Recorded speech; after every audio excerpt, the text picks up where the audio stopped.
Les, welcome. Thank you. Les Eck, you are on deck, and I thank you for coming and spending some time here with us today to talk about whatever it is that we talk about. No worries. I'm here. Well, you know, I thought I would give just a little bit of backstory because this is uniquely interesting for me and for us, particularly for both Brad and I, because, you know, he and I started at Zimmerman.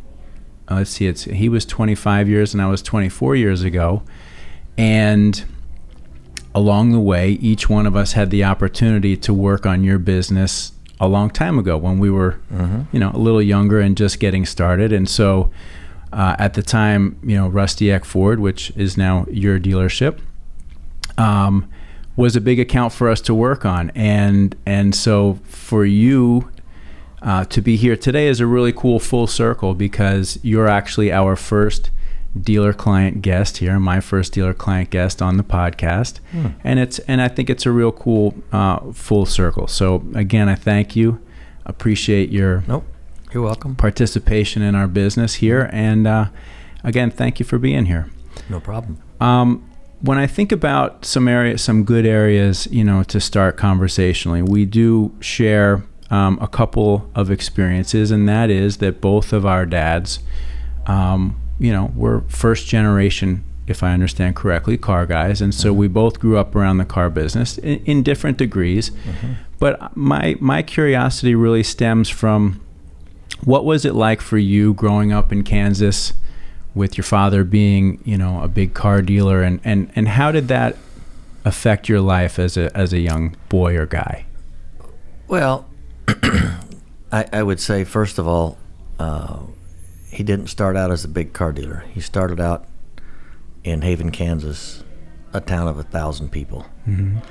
And he came from the war, I think in 50 or 51, he got out of the Navy. Went to body shop school to learn how to weld and become a body man. And he was working in the body shop in Haven. And so he didn't even start out in sales. He started out in the back end. And there's a pool hall right next door. And it was there as I was growing up as well. And it seemed to be the local hangout for people that wanted to play pitch and snooker and pool and all that stuff. And I didn't know this until right at the very end when Dad was telling me or sharing with me. He said, because I asked him the same question, what made you get into it? And he said, well, it was an accident. He said, I was welding, and the owner asked me to come up and watch the showroom while he went next door to have lunch and play a little pitch. And so he did, and he had a customer come in, and the customer was trying to buy a station wagon, and the customer said, you know, I really like it. You know, can you take $50 off the sticker and sell it to me? Dad said, well, you know, I work in the body shop. I don't know. Let me go ask the owner. He's right next door. And so he went next door and asked the owner. And the owner looked at him and said, don't you understand? This is sales. Whatever it says on the sticker, the sticker's there for a reason. That's what you're going to pay. And go back and tell him that's it. So Dad went back and told him, said, you know, I'm sorry, I can't get you any discount. The owner said, that's why stickers are put there for us. That's the price. And so the guy said, well, can you take 25 off? And so he went back over again. The owner looked at him and said, you know, I guess you just don't listen. The sticker's there for a reason. That's what it's going to be. If he wants to buy the car, fine. Dad went back and said, man, I'm really sorry.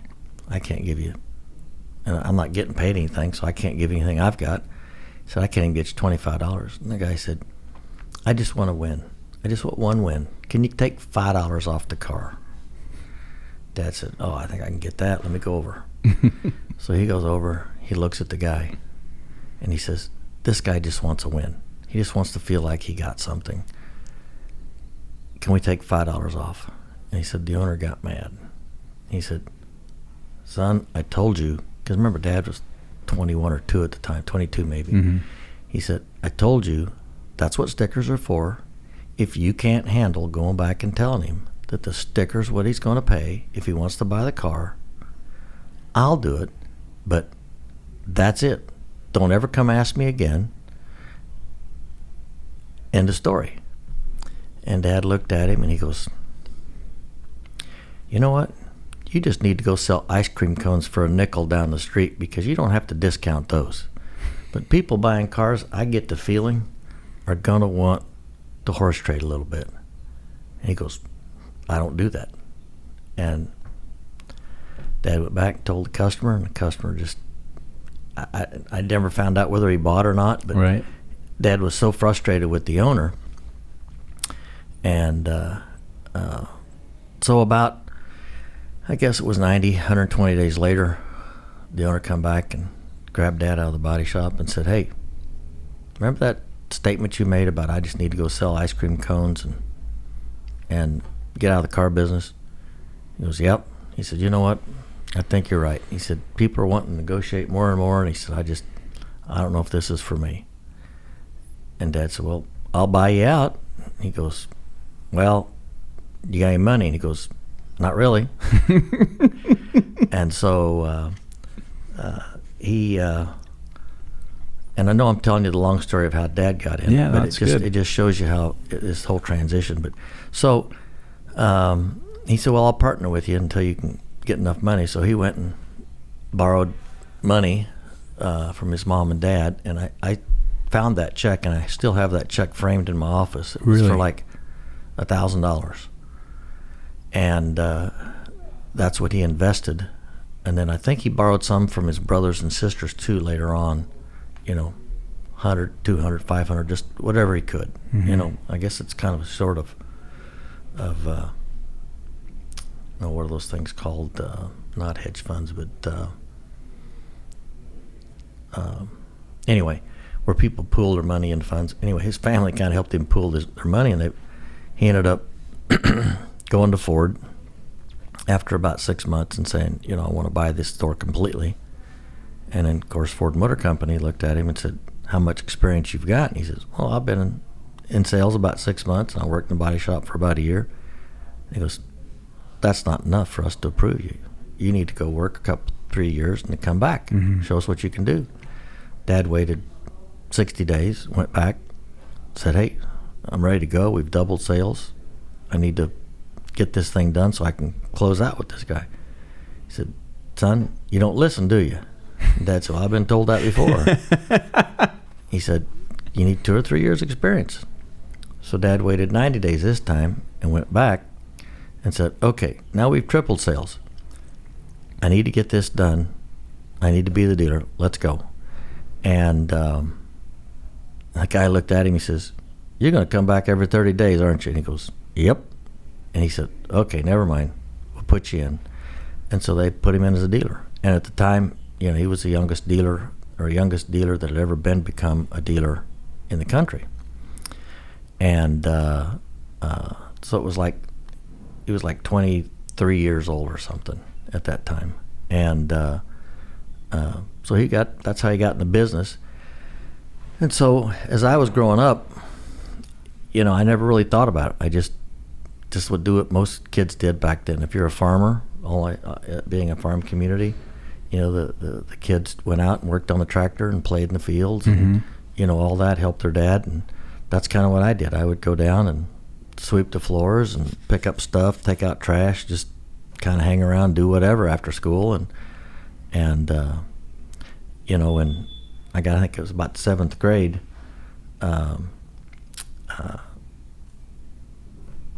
I said, well, is there something else I can do to start making some money? He says, yeah. He said, AJ is looking for a farmhand. And I said, well, okay. He said, I don't want to pay you. I'm like, okay. So I went out and worked on the farm at AJ Blockers for like 2 years, cutting Mm-hmm. wheat. And don't say this too loud, but we'd drive wheat trucks and stuff back then in the 8th grade. That's what farm kids did. Right. And so basically, that's how I got my start. Dad, said, I want you to go out and appreciate working for someone else too. And so we did. We went out and worked on the farm with AJ, and that was a good experience. And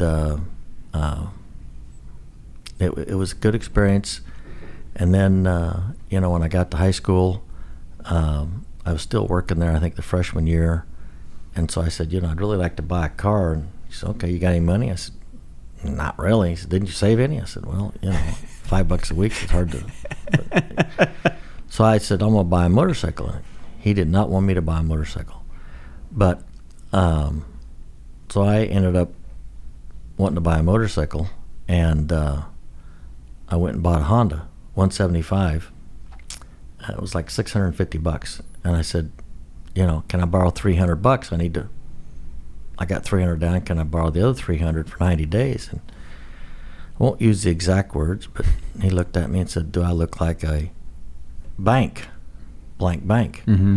And I said, no. He said, that's what banks are for. Go get yourself a loan. I'm like, who's going to loan me? I'm, 15, 16 years old. He said, go talk to him. So I did. And I said, I got half down. I'll pay the other half in 90 days. And they gave me the loan. And really, I was scared. I was scared of that interest. I did not want to pay 4% interest, and so I paid it off in like 61 days or something. Everything went to that. Right.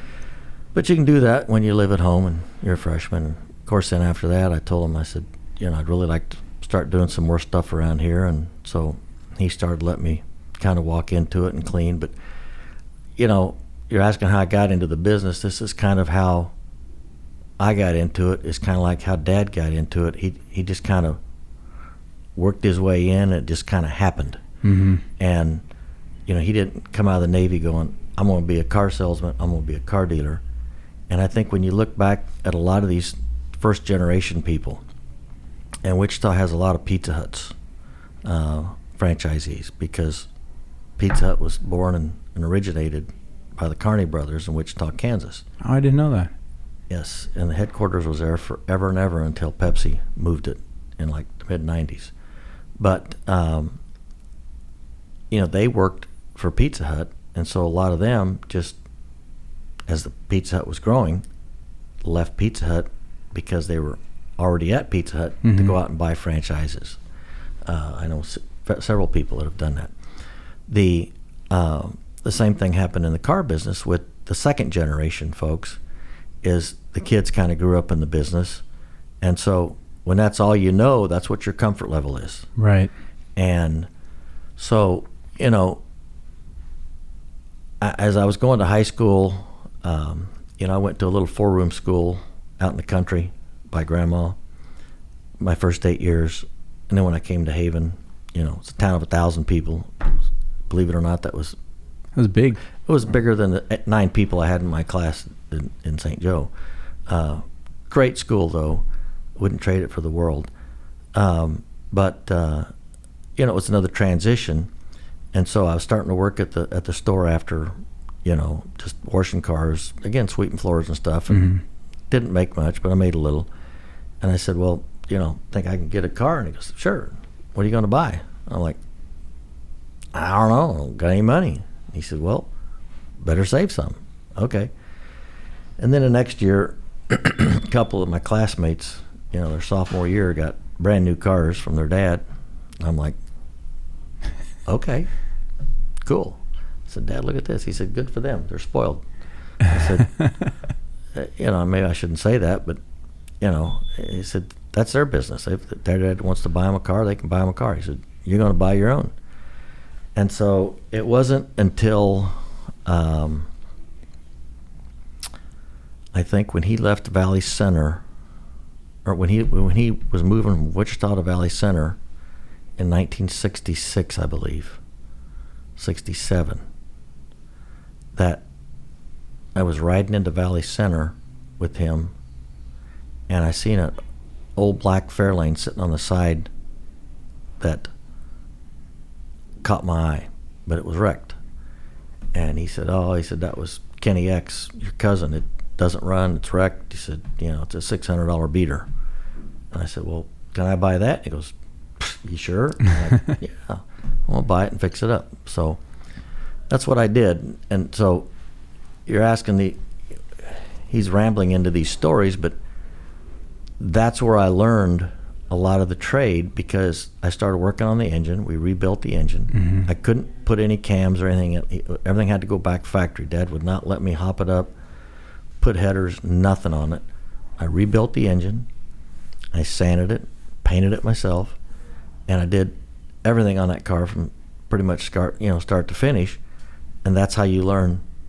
Not only you just learn more concepts and more how stuff works. Right. So you have an understanding. And so basically all this was doing was building the base and the background for which, Dad started in the body shop doing that stuff. And, I'm sure he rebuilt engines and stuff as well. Now I got to tell you, I didn't come out of high school or in high school going, I know how to build an engine, but, that's where you get lucky. When you're the boss's kid, you have people that, help give you guidance. They'll help me, yeah. They'll help. They come in, hey, help do this. Let me use this wrench. It'll make it easier on your knuckles. Little things like that. And so, it's you learn, like they say, you get raised by a family, not by a person. And that's kind of what it was. All the people that we had throughout the years, I can remember one, Ronnie Boyd. I was setting up new cars with him and, learned a lot from him. And, just a lot of different people, Dick Edwards, a lot of people that were also, I would say, mentors of mine over the years that I think the biggest thing they liked is, and I'm not bragging, is they said, you work. I'm like, what do you mean? He said, you don't just come and hide and collect the check. He said, you're actually working. And, I would make a deal with them, and they'd say, I need you to have all these done by the end of the day. I said, well, what if I get them done by 2? Can I leave? Well, how do you do that? I said, well, I'll come early and I'll leave early. Oh, okay, well, sure. So, it was just little things like that you learn to negotiate with them. And, I wanted to go to the lake at 2 because it was hot in the summer. I didn't want to work, Right. And so that's how I kind of got into the business. And, Dad had asked me, he said, I want you to do 3 things that I didn't, that I just want you to make sure you follow these 3 things as you grow up. And if you want to get in the business, fine, but I need you to get a college education because I wasn't able to get that. I want you to go to ROTC so you can come out an officer instead of, like I did. And then he talked about, waiting to get married. And so when I graduated from Wichita State University, I looked at him and I said, okay, well, I've done what you've asked. What's next? He said, well, I guess you need to get a frickin' job. I said, okay. So I went out looking for a job. And about 4 days later, he called and said, what are you doing? I said, looking for a job. He said, are you going to come apply? And I said, well, didn't think you wanted me to. You said, go look for a job. You didn't say come and apply. So I came and applied, and that's how I got into business. And I don't know if I got you off track or on track. No. But that's my whole life story right there, kind of in a 10-minute nutshell or 5-minute nutshell. And so, I went into the office, and I had no clue where he was going to put me, or went in his office. And where do you think he put me in the store? Detail. That'd be a good guess, because that's what I did when I was going to college. I had odd and end jobs when I was going to college. I detailed, cleaned new cars, detailed used cars. I was also a service advisor, used car recon guy, stuff like that. Put me in the office. Put me in the office with 11 girls and 1 guy. Randy had a college degree and paid me $600 a month. And did that ever cause problems? Because the girls were making $600 to $650. Oh. And they were mad. Uh-huh. Boss's boy got a favor. I didn't complain either way. It was $600, and I had just gotten married. I could stay with that and live with that, so that's what I lived on. And it was a little difficult working with them because, you'd ask them a question, they'd say, well, you're college, you should know. Mm-hmm. And I would challenge the questions. they'd say, well, you just need to add this column, this column, and this column, and this column, and this column need to equal this column, and if this column don't equal that column, you got a problem. You transposed, or you fat-fingered something, or you did something. I'm like, okay, that's fine, but where does this column go after here? Well, that's not your problem. You just need to make sure the columns add up, put the tickets in. And I'm like, yeah, I need to know more than that. I need to know more. Right. It's not, that's a robot. And so I would start asking more questions, and that's when I kind of started becoming not friends with Susie, but she started accepting me as, hey, this kid wants to learn. And oddly enough, I didn't earn her trust until I finally they questioned whether I was going to be as fast and as quick as the females. And I said, well, what can I do? And they said, well, how are you on a 10 key? And I'm like, I don't know. I guess okay. Well, can you add those columns without looking? I'm like, well, I've been doing it. And so they challenged me to a 10 key race and accuracy. And it wasn't until I beat the office manager that they go, well, I guess he does not make mistakes. Anyway, so all these things are just the way you shape yourself and you grow. And it's sad today because I don't know if they get the kids today grow up. I'm going to tell you smarter. They just are, because they got so many computers, so many tools. And the first thing we say is we want things better for our kids. And I think in a way that's a disservice to them, because we make it cushier for them instead of making them work on the farm, or making them work in the office. And a lot of them, when they say, go work on the farm, go in the office, like, well, I ain't doing that. I got a college degree. I'm not going to go back there. And so I think it's a changing world, but I do think that the kids that are growing up today are smarter than us. They've got computers, they've got more learning tools, they've got more ways. I mean, who in this room remembers a Britannica encyclopedia? Yeah. You and I do, yeah. There you go. Right. And that's where we went. Now it's just, everything's at the fingertips. Correct. But, and the same with Dad. So that's kind of how I got in the business. That's kind of a little bit of how Dad got in the business. And, Dad was very fortunate to have his family help him. I was very fortunate to have my father in the business, and for him to, and my mom, because my mom was working in the office. She would fix dinner, and then she would go back to the office at night and do the books and stuff. And so she was the frugal, money watch, kept Dad out of trouble person. Dad was just, like he said, I'm just an old horse trader that knows how to talk to people. And that was it. He was good at. And again, we were in a town of 1,000 people. So he was, everybody's raving about, well, we delivered to your door today. I got news for you. In 1953, we delivered every card to the door. Right. Not just some. I mean, literally, in 1953, if you wanted to sell a farmer, you had to go to the door. You had to go knock on their door. You had to take the vehicle out to their, I watched it. And nobody comes to Haven, Kansas to buy a car. We didn't have mass media. We didn't have all the stuff that we've got here now. We didn't have the internet. You couldn't afford newspaper ads. I mean, how do you do business in a rural community unless it is face to face, word of mouth, face to face? This guy took care of me, and Dad would have, as he expanded, he would hire a salesperson in Prairie Prairie, one in Bueller, and these small towns around him that had contacts. So networking in 1953, and it was it was all in-home delivery. I mean, sure, they might have come in, but back then financing and stuff wasn't, you didn't have much financing. It was, if the farmer had cash, he paid for it. If he didn't, he didn't. But there was some financing. I don't say that, but most of the stuff was wrapped up in big farm loans and stuff like that. That's my assumption. The Fireballs owned the bank downtown in Haven for years, but he just, it's kind of funny how they say the stuff recycles, the old is new again.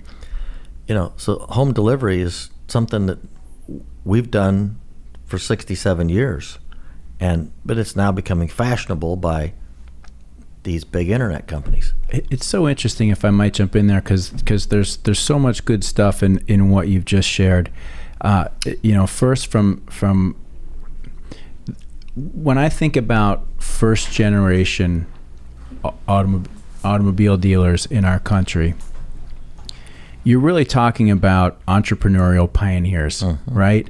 I mean, men and or women who just really, they took a big chance on something years ago. Yes. And, in a lot of cases, the whole family supported it, and they worked around the clock to make this happen, right?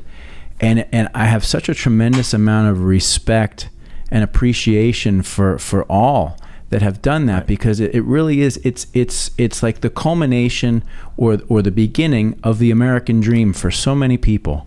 Well, I've said many times, the people that came out after the wars, 1 and 2, those were the backbone that I feel really got America, that built America into what it is. Because like you said, they're first generations, dad's that era. There's a lot of folks that I know, Grant Davis, a lot of others that were in the car business, the Schofields, that started in that era. And it just, you're right, they risked everything to go into it. And, the old nothing ventured, nothing gained.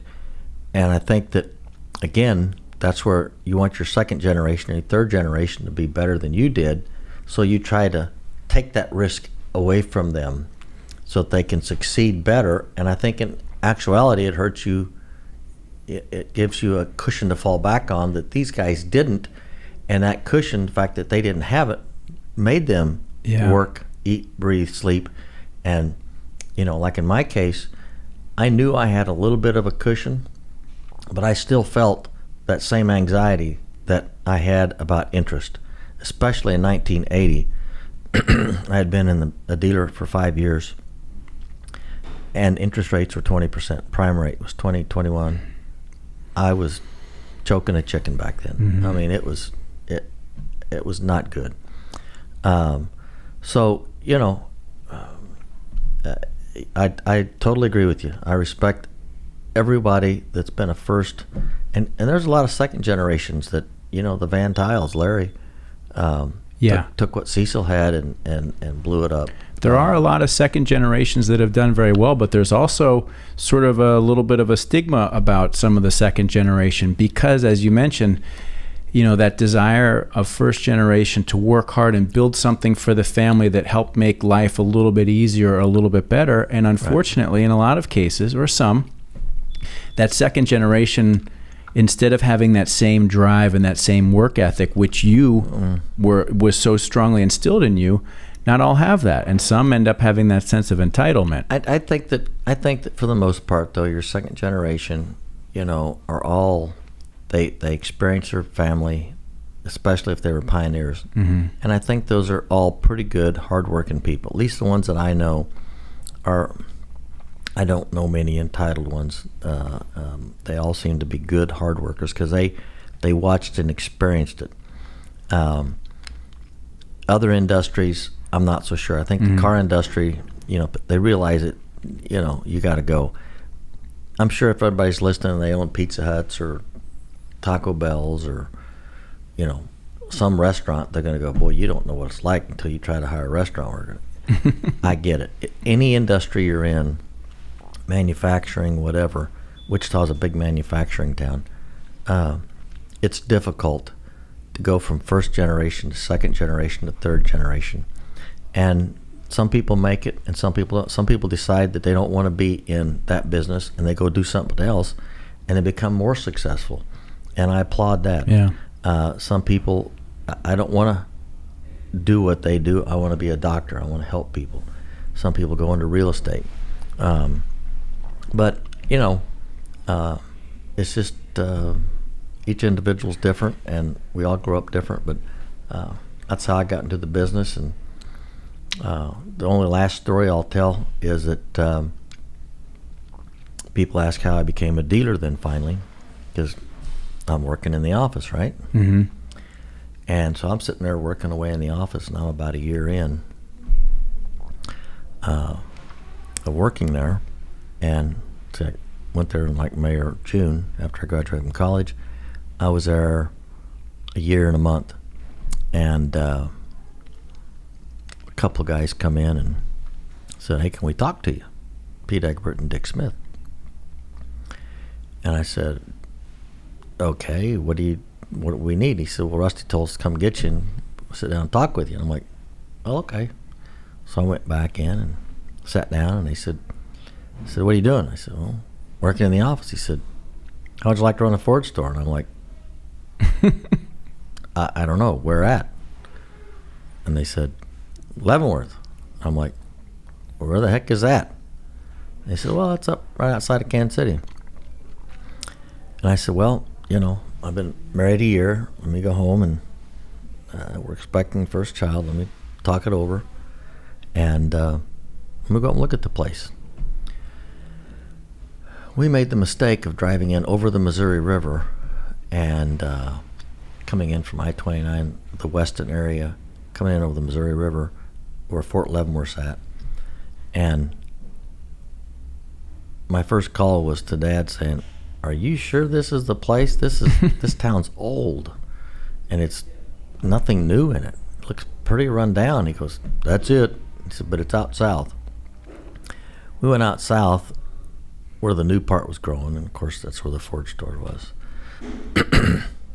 The other stores were all still downtown, the Chevy, the Dodge, and all that. What I later learned is that Leavenworth is the oldest city in the state of Kansas. It's where some of the trails went through, the Pony Express and all that, and that's why the Fort Leavenworth was built there right on the river. So I went back and talked to Dad, and he goes, "You want the job? Take the job. I got no problem." I'm like, okay. So people assume that Dad got me in the business. Right. He did indirectly, because I stayed working with him and around him. But it's kind of like the same thing I've done with my kids. I never thought that they were ready, So you don't never think your kids are ready. Mm-hmm. And Dad never thought I was ready. Someone from the outside did, though. So they grabbed me. You ready for this? They doubled my pay to $1,200 a month. There you go. Big increase. Yeah. So picked everybody up, moved, said, "You got to be there in 30 days." And I'm like, okay. So sorry, around the 1st of July, I went up there, and Harold Fader made me the dealer. And he also did a fantastic thing, which was made him put a clause in there that I had the opportunity to buy 51% in 5 years. And that was a lifesaver. Again, someone looking out for me, because I didn't know any better. Mm-hmm. And so that's how I became a dealer. Little did I know until I met Henry Ford II in Las Vegas at a new car showing in The Deuce. Yes, in 1980. He was at the showing, and he was about 3 rows in front of me in the Aladdin Hotel. And I thought, I'm just going to say hi to him. And so I waited till he got up and went out, and he was in the lobby, and he had his, 3 Entourage. whatever. And yeah, I don't know what you call him back then. And I went up and said hi to him, and he goes, "Oh yeah, you're Rusty's boy." I'm like, how the hell did he know me? He goes, yeah. He said, "You're the youngest dealer in the country." He said, "You beat him by a month and how many days?" No kidding. And I said, "Didn't know that." He goes, "Yeah, yep." He said, "You're also the largest dual dealer in the country." And I'm like, "What do you mean?" He said, "Well, you're a Ford, Lincoln, and Mercury. We don't have any of those very often." And anyway, so I was impressed by the fact that he knew who we were, he knew who Dad was, and that told me that Ford was a family company and really did look at people as their family. That's the kind of thing that really makes you feel part of something. Right.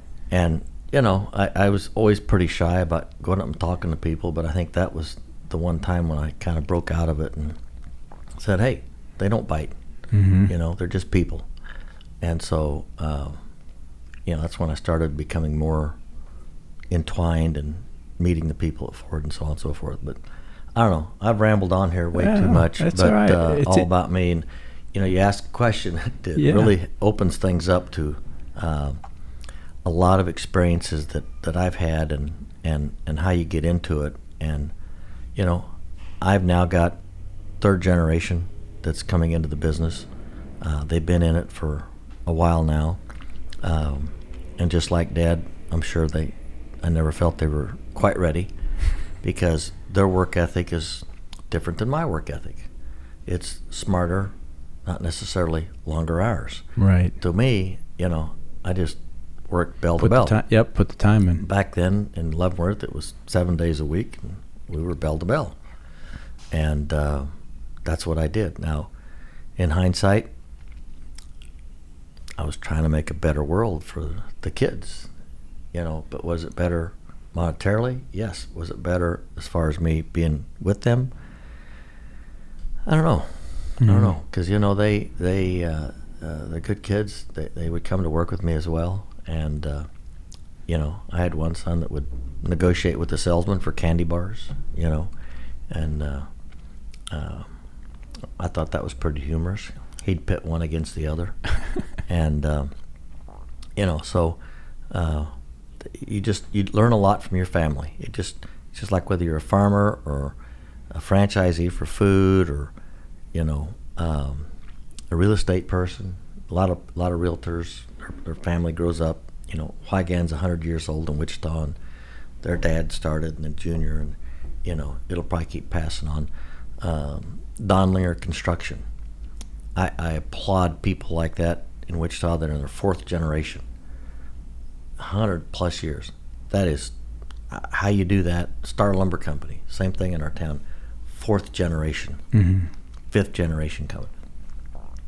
I don't know how you train. I mean, because It's tough. you got to have one person that's at the top. And every time, Dad was, he had 11 kids in his family. His was easy, They went different directions, and But now when Dad had kids, he only had 4. Mm-hmm. And so, again, I was lucky because the other 3 were not as interested in the car business, or at that time, two girls, 1 boy. It wasn't as appealing to people to get into the car business, I guess. A couple questions on that. It's funny when you talk about how your dad kind of kept you at arm's length, didn't feel that you were ready and Mm-hmm. made you work through different things and work through other people, which my dad did too. And I remember, particularly at a certain time in my life where I wanted to work with my dad. I really did. Like, it was a big desire of mine. And he kept me at a distance because he didn't feel that I was ready.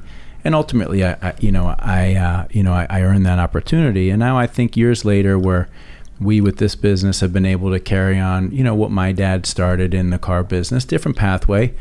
And for many years, I thought, that my number one desire with this was to create a legacy family business, right? Mm-hmm. Something that would go on from generation to generation. And as I've gotten a little older, and my kids, I have young children, so it's going to be a long time until they even get to the, to the point. But I realized that it's not up to me at this point to decide what they may or may not want to do with their lives. So to create for me this, something that I, mm-hmm. Feel that needs to be passed on, I don't know that that's the thing. So my question to you is, how do you view that legacy within your family? Now, you being second generation and third coming up, and at some point in time it passes on, or how do you feel about that? Well, you asked that question, and it's odd that you mentioned that, because in 2001, the city came through with the freeway and condemned our building and decided to take it under condemnation, which means, here's your check, get out. Really? Yeah, it was not pretty. And when we were building the building, the city kept saying, you're building too much. And Dad kept saying, I want to build it like the old one. Because we had a tornado, we've had fires, we've had so many things come through this building, and it's built with brick and rock and steel, and that's why I want the new one. I don't want tin building. Mm-hmm. And so we built a concrete structure, and he said, I want to build it for another 50 years so that the next generation and the next generation can carry on. That's a heavy load.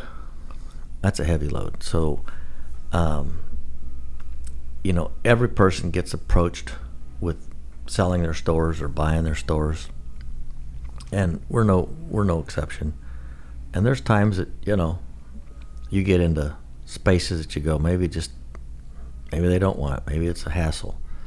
And what I learned was I didn't ask. I was making my own assumptions. Mm-hmm. And you need to ask, what is it you want to do? And you can ask them at one point in their stage, and it might be, I don't know yet. And then 5 years later, they get clarity, or they get a family. I've got a young kid now that, went to college and got a degree, $140,000 in debt, and went to work for Pizza Hut. He was a manager making $2,500 an hour, getting ready to have his first kid. And he walked in, he said, I'm scared. And he was a childhood friend of Zach. And so we knew him from coming over to the house. Mm-hmm. And I said, what is it you want to do? He said, I need to make some money. I'm scared with this child coming. I can afford it. I got a student debt. My wife's got student debt. And he said, it's choking us. And $2,500, working 90 hours a week. And I said, well, you want to sell cars? I have no clue how to do it. So we hired him. And, he was an okay guy, average salesman. But after 90 to 120 days, he became smarter than us. And, I think that relationship I had with him, I was able to keep him on track. But point being is that I had probably a lot more time and patience with him sometimes than you do with your own kids. And that's the same thing I seen with Dad. When I'd walk into his office, he'd say, what do you do? I'm busy. I'd see other people walk in there, and he'd sit down and talk to them. And I found myself doing the same thing with my kids. What are you doing? I'm busy. But I think it boiled down to you're more uncomfortable, or at least in our family, we were never touchy-feely. Mm-hmm. You become more uncomfortable talking with your kids about business. Plus, they don't want to hear they're screwing up, they're messing. You know what I'm saying? Right. Whereas you can do that with another individual. So it's almost good to have someone else mentor your kids versus yourself sometimes. But that gentleman has now grown and blossomed and is doing a fantastic job for us running a store. And, took 10 years to get there. But he was patient, and he learned, and he listened. And that's something that a lot of people in today's world, again, don't want to do. They want to get there fast. So fast. They want to get there fast. It's interesting you say, I think, my dad and I partnered coming up on 15 years ago to purchase another, agency here in Fort Lauderdale, and we started this company together. And so my dream of he and I working together came true. But it was also, it was a double-edged sword because, when, as a young guy getting my hands into running my own business for the first time, and he was very hands-off, in fact, almost entirely, but there was still, he, rightly so, had that sense of responsibility to be a mentor and to be a leader and to guide me. And I wasn't always ready to hear what he had to say, Mm-hmm. or I thought that I knew it. And whether I thought I knew better or not, I just knew this is the way that I feel that I need to proceed to run this business. And there was a lot of challenges there. It's only now years later, my dad passed, 7 years ago. I should know the specific date, but I can't recall it right now. But it's only now that I've grown a little older that I can look back and those words and that wisdom resonates with me a lot more now than it did then, because it's that father-son, push. And that's what I've told my kids. I said, I'm in your eyes bitching at you now, but 10, 15, 20 years from now, you will go, oh, now I get it. Mm-hmm. And I said, that's the problem, is how to get people to listen to what you're saying. And, I always said that I learned a lot from Dad, pretty much everything. I learned the good and the bad. I learned what to do and what not to do. The things that get you in trouble, that sour relationships, you know, so on and so forth. You know, I could go into the whole story, but there's way more than everybody needs to know about us. But, you know, I took a hiatus out of the business for about 10 years, and from 86 to 97. Mm-hmm. So, you know, it was getting too much, and working with Dad was you know, we had some plans. The plans didn't come to fruition, and I could tell that he wasn't ready to step aside or, you know, partner up or any of those kind of things. And that's what I've seen about the first generation, is they built this from scratch, and it's their baby, and they don't want to let go. I know a couple of folks now that are in their 80s, and they still go to work every day. Mm-hmm. I mean, I remember Charlie Gabus in Des Moines. I think he worked till the day he died. I don't know. I know Dad did. And Cecil Van Tile, same way. Although Cecil, you know, and Larry had their own separate thing, but right. But Cecil was well into his late 80s, early 90s, if I remember correctly, and was still going. Yeah, I mean, I remember going and talking to Cecil when he was in his 80s, and he was still in his office working away. So, you know, whether it's Pizza Huts, real estate, whatever, the people that built that first generation, they don't want to leave all their self-worth, not all their self-worth, but a lot of their self-worth, a lot of their being has been creating their baby. And you don't want to let it go. And I get that totally. I think where the second generation becomes a little bit different is that I get to this point in life and I go, I don't want to let go either, but I watched him die not letting it go. So I have to let it go at some point in time and just trust that they're going to not fall. If they do, then you'd make the decision then. You don't try to guess the decision before you make it. Mm-hmm. And so, again, all the respect in the world, because I would not have this opportunity in life to succeed if it hadn't have been for all the first generation hardworking that people built the car business and built the entrepreneurships that are out there. And you know, it's just, it's what I knew growing up.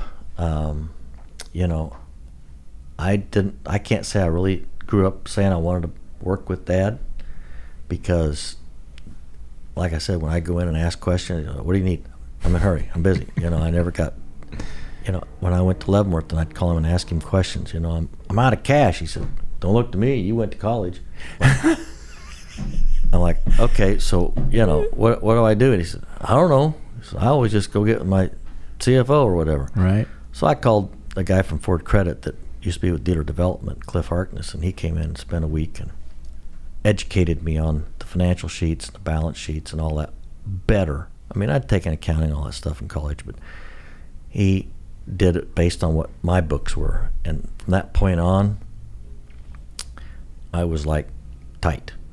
I became Ford Credit, dealer development tight, and knowing how to do it and what to do. But yeah, he was never, you know, when I'd work, I'd go to Valley Center, and I remember this, I'd work nights after school, and I'd work Saturday about 3:30, 4. I'd go home, and I'd walk in, and I'd say, well, getting ready to go home. He goes, well, have a good weekend. I said, oh, okay. I said, because I didn't have a paycheck. He'd just give me a little cash each week. I said, can I get some spending money? And he'd flip by the hundreds and the 50s and the 20s and the 10, and then he'd get to the 5, and he'd say, here you go, don't spend it all in one place. And I'm like, okay, thank you. And so I'd go and I'd take that $5 and I'd put it in an envelope in my glove box. And I think he knew that, you know, since I filled every used car with gas, that I was probably getting a gallon or two. Back then, a gallon of gas was 19-20 cents. Yeah, so, right. You know, I mean, it was still a lot relative, but it didn't take much because we didn't go many places. I mean, I could get from Hutch to home in a gallon and back, for 19 cents. So, I would borrow some gas now and then. Same thing the farm boys did, Right. They got the gas tank out there, they fill a car up. But mostly I rode with their friends that had new cars. That's what I did. I just rode with them. But anyway, so again, that was a good lesson that he taught me. Mm-hmm. To be tight, to be frugal, don't overpay your kids. And so all these things, these stories that I'm telling you are just lessons that you learn, and how I grew up kind of relate, I think. I don't know. Listeners will tell you whether it's relative or not, or whether I'm just rambling, but of how I got up and grew in the car business. And I think in hindsight now, I mean, it's 45 years later, I was very fortunate to have the experience and the way I grew up at the 4-room schoolhouse, working on the farm, and the way that I had to grow in the car business was probably, was what they chose for me, and it worked. And, a good businessman always puts more pressure on himself than anybody else. And, Mm-hmm. That's what I felt I've done. And I don't know. I better quit talking. There's so many, really solid foundational values there, Mm-hmm. right? That, and I think it's probably easier for us, I think, we're not of the same generation, but we're certainly of an older generation that is one that's coming up now. And it's always easy to say the younger generation, maybe they're not learning these same values. And I don't think that they are. And so in listening to your story, there's these core fundamental, I'm a Northeasterner, but these Midwestern values, right? About work and respect and honor, and at least from my perspective, right? And foundationally, those are really important values to anybody growing up.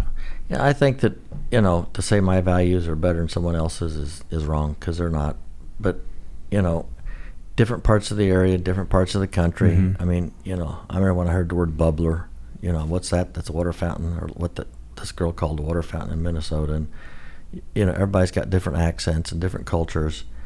But in the long and short of it, whether it's the first generation, second generation, third generation, if you're going to be successful, you've got to have the drive and the will and the passion.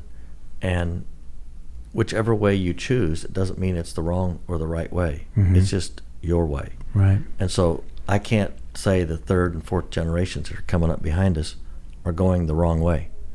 It just wasn't the way I went. And that's what Dad kept telling me. Well, that's not the way I did it. Got it. I'm trying to take what I learned from you and go better and make it better. Mm-hmm. And so now I'm sure that's what my kids and their kids are going to do, because they're on the computers learning smarter skills, quicker skills.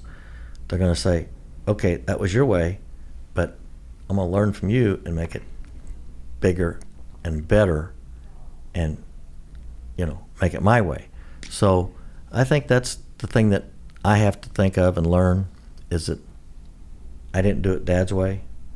I did it partly his, partly mine, partly Mom's, partly Dick Edwards, partly, everybody else, Mm-hmm. and I made it my way. And now the third generation is doing it their way based on my input, what I'm saying? It's kind of like someone once told me, they said, look at a kaleidoscope. Looks like one beautiful picture, but it's a bunch of glass pieces that come together.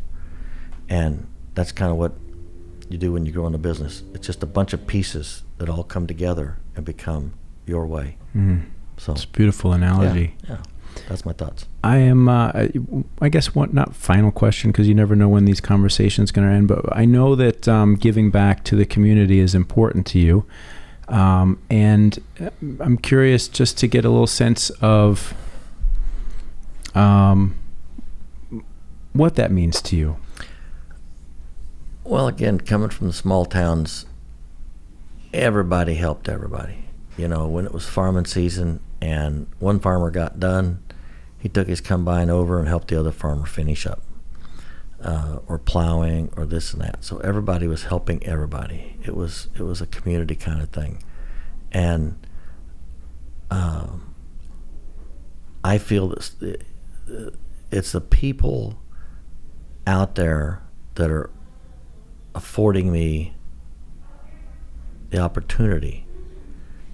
Without them as customers, without them using us as their business partner, we wouldn't have the funds to do anything with. Mm-hmm. And so it's not really my funds, it's the community's funds, it's everybody's funds, because they can choose where to put that money. They don't have to put it in the Ford dealership or our dealership's pockets for a product. They can choose anything and everything.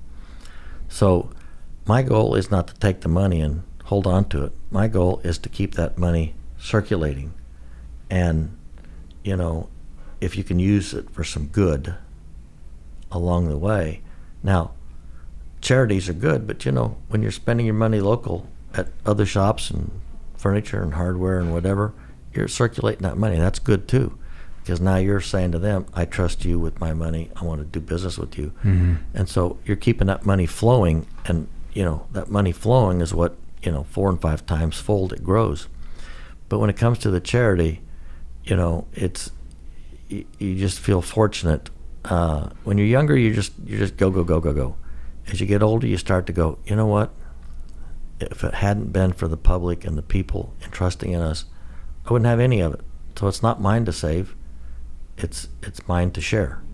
And so that's what you do. You end up sharing it with people, and you never know what's going to hit your heart or hit your soul. I mean, I was at a charity auction once, and I don't want to brag about this story, but this was one of the stories that probably made, you know, I don't hate Christmas, but I hate receiving gifts. I love giving versus, I mean, I'm sure a lot of people are that way at Christmas, but this was at a charity event, and they were holding a live auction, and this one lady that had retired, they gave her like a Xbox or something to retire. And I'm thinking, okay, after 30-some years, you get an Xbox. And then later on, there was a live auction, and she was bidding on something. And, you know, she thought she was going to get it, and it was going once, going twice, and then someone else bid and took it out. And I just watched her face go. And I'm thinking, why didn't someone she just spent her whole 30 years here. Why would someone take her out on an item that she wanted to buy as memorabilia? I think it was a basketball or something from one of the universities that she graduated from. And then I looked over at the person, and I seen the big ring and the fur coat, and, you know, I'm not picking on females, but right. They're like, yay, I got it. And it was like going once, going twice, and she bid again. But she's like talking to her friends, and I know I could tell she just doesn't have the money. And then the other lady bid, going once, going twice, and I thought, come on, lady, bid. And she wouldn't bid. And so right before he said sold, I said, put my hand up. He said, oh, we got a new bidder. Boom. And I just leaned over my wife. I said, she is not going to get that item, period. She goes, what are you doing? That's stupid. I said, no, it's not. I said, watch. And so we bid it 4 or 5 more times, and it brought stupid money. And she finally is like, okay, you know, husband's going, that's it, that's, you know. So I ended up buying it. And they go, sold. So I go up, I grabbed it. I took it right back to the lady, and I put it in her hands. And I said, this is for you. And it still brings back emotion to me even today, because I like that spontaneous thought of, I don't know, it just, I shouldn't say this, pissed me off that someone took her out after she was showing excitement of getting it, and knowing that she had given, she ran this this charity that we were doing that for years and years, and it just caught me wrong. That's the kind of charity that's spontaneous, that I love, that, you know, and I can go on and on about that. And I don't want to brag, because there are so many people out there that are so well on charity. They give, the philanthropists in this country are second to none, and I am just a small piece of that. And could I do more? Probably. But it just seems like it just has to tug on that heartstring the right way, and when it does, it does, and you give whether you've got it or not. It feels good. I think we could all agree. It feels good to help somebody out in some way that's selfless, and particularly if if like we are to varying degrees, fortunate enough to be able to succeed in our own ways. It's meaningful. Yeah, it's like I said, the good Lord put us on this earth to share, and again, if it wasn't for them sharing with me to begin with, I wouldn't be fortunate enough to be able to share back. And I need to quit talking, because the other thing, as you get older, you got so damn many stories you can tell. and the younger folks are like, when's he going to shut up? No, I think that there's so much in what you're saying, there really is, and it's enjoyable to sit here and share this moment with you and hear what you have to say. Cut it short and let you finish with the final words, and then come back some other day, and you can continue on and go for the next 20 years. I think that would be great. Anything else? Les, no, I think, answers? Well, I mean, there's an enormous amount of questions that you and I feel that we could have this conversation for a long, long, long time. You found it. Once I get to talking, I can talk, unfortunately. Les, I appreciate you. I thank you for taking this time. I thank you for helping support our business, and appreciate that partnership with you and your organization. And I thank you for sharing your story with me and our potential viewers and listeners here. It means a lot. I thank you for listening to my stuff, because it's a lot. And anybody else that's listening to this, thank you for listening to all the stuff that I put out there. And if it means anything, fine. If it's not, throw it in the trash can. Move on. Means a lot. Les Eck. Okay. Thank you very much. Thank you. Greatly appreciated. Great job. Okay. Bye-bye.